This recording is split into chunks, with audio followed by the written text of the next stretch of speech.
I'm Jacob. I want to thank Kevin for giving me this opportunity. Like he said, I will be giving a presentation on today about today's struggles and everything that we go through in our generation as these struggles and how we find spirituality through it. I feel like one of the biggest culprits for our generations and our struggle is loneliness, because with everything arise how it is, violence is more rampant. It causes for a separation where people get aggressive when they come to meet each other, and it makes people shut off when they go and talk. They're scared to socialize because of the aggression that they face during the times they go out. Because especially with COVID, it caused for a divide and caused everyone to stay inside. It might not have had an effect on everyone who's older than us, but we're still processing and learning at the times. I was in high school when it happened, and I missed out on almost my entire high school years because of it, or got a different version of that.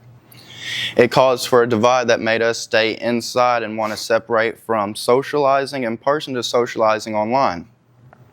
And that has caused for less face-to-face interaction with social media, giving less human interactions to one another. And we're social creatures, so that's something we really need on that. Do you mind if I stop you for a second? COVID was a big deal to everybody, right? So for y'all, it's harder for my generation and everybody that's already out of high school and advanced in their years. It's hard for us to relate to not having high school years. Whenever y'all are, like, you have your group of friends here, and they came out and supported you today to watch you and your fascinating presentation. But you did still have those buddies during that time, right? Yes, sir. I had my friends in high school as well. And y'all hung out together, and that did give you a sense of belonging to at least that group of knuckleheads. Really, during the COVID time, I was around just a handful of people, though, because of how isolated everybody was. And I was living isolated at that time. I lived about an hour and 30 minutes away from the nearest Walmart. So, do y'all still feel isolated even though you have your small group? No. I know I can go out there, and I've gotten pretty good at socializing myself, especially being where I'm at for work. So it's not as difficult as it once was for me. You're welcome. Thank you. Now here's something I want to get onto: screen time. Something we can all relate to when we find ourselves on social media. Nate, I know you know what I'm talking about. When you're just sitting there scrolling, you get the message, hey, you need to take a break, and you just scroll right past it. You don't even listen to it. Now, what that does is it floods our dopamine responses, and it causes us to spiral into a video after video after video, finding yourself craving these shorts more and more. This decreases your attention span, making you want to focus more and more on these shorts, getting the little dopamine high, and it has you coming back for more and more. It makes us more complacent to be still.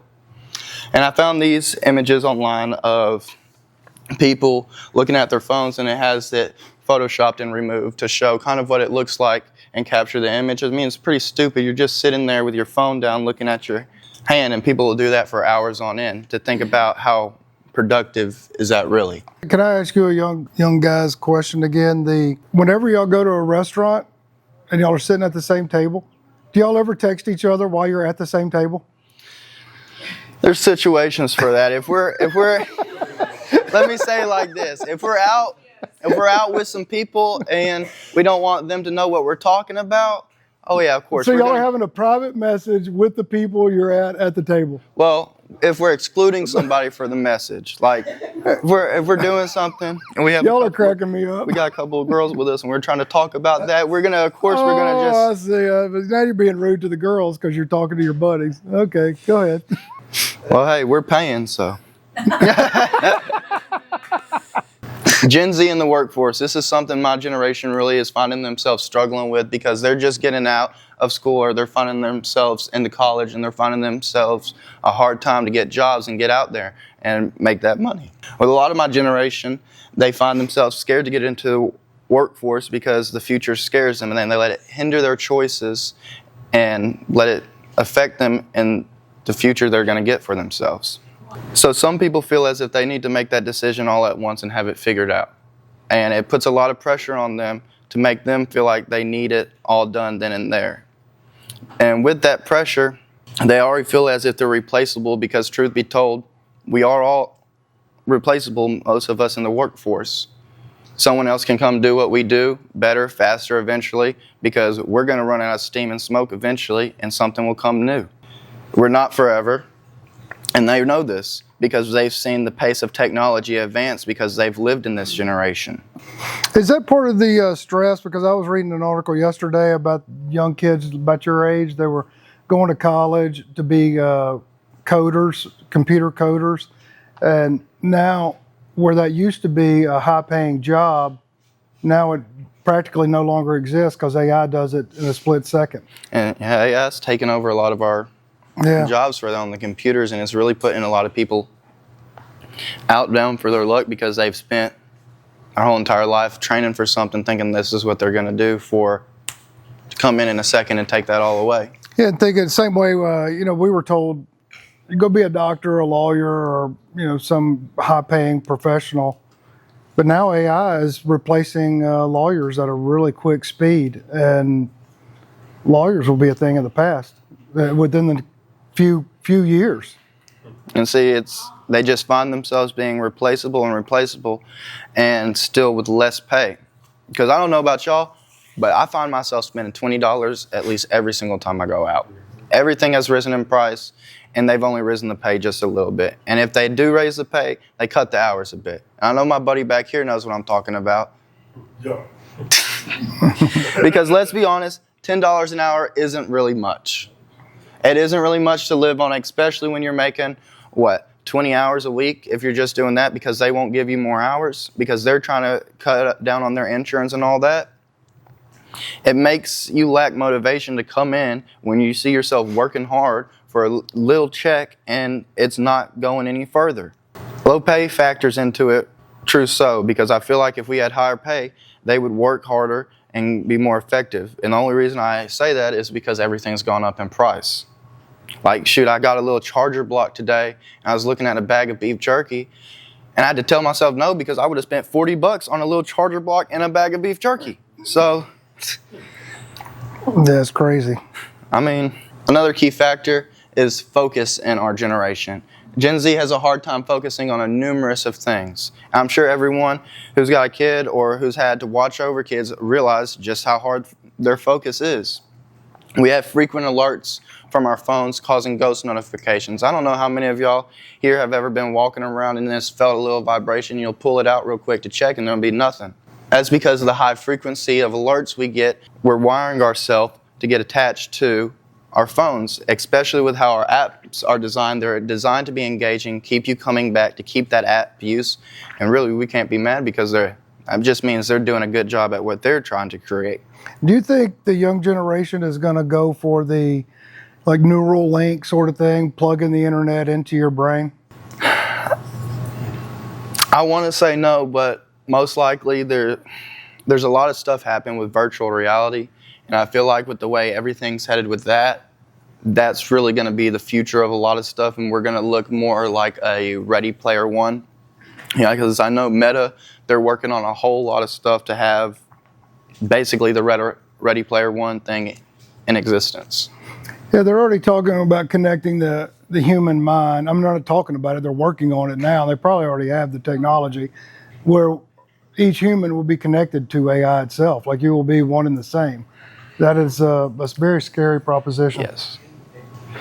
I don't know if I want to be plugged in like that, because what happens when an update comes around?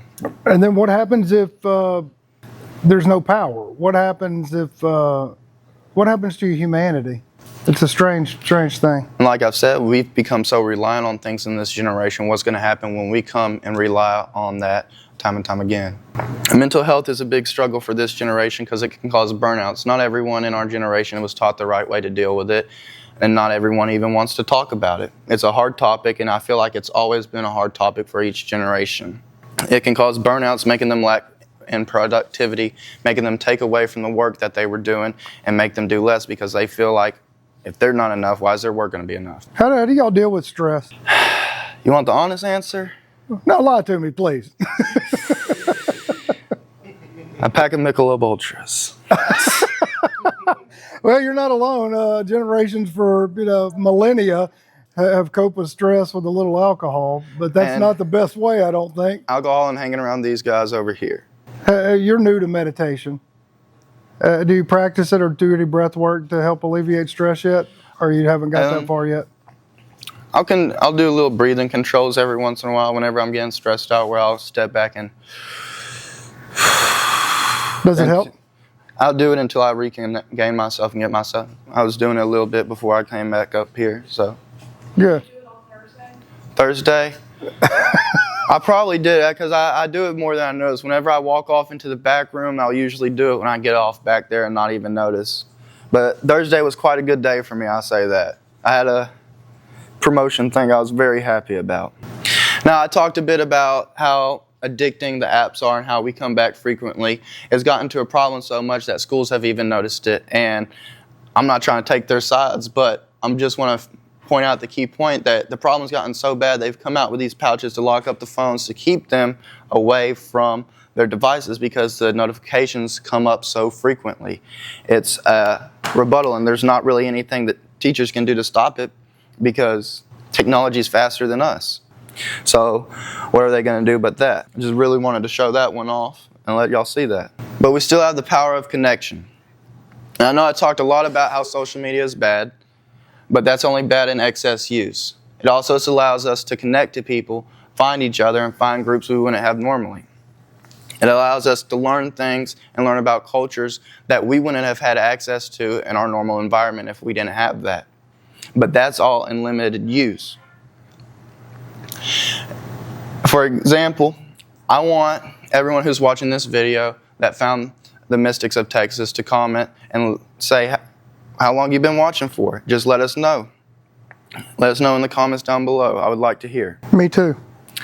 Yes. So I think with my generation, it takes to not fall victim into these traps is they try to take initiative. And that may sound kind of weird, but really what I mean by that is they don't just sit around, keep scrolling.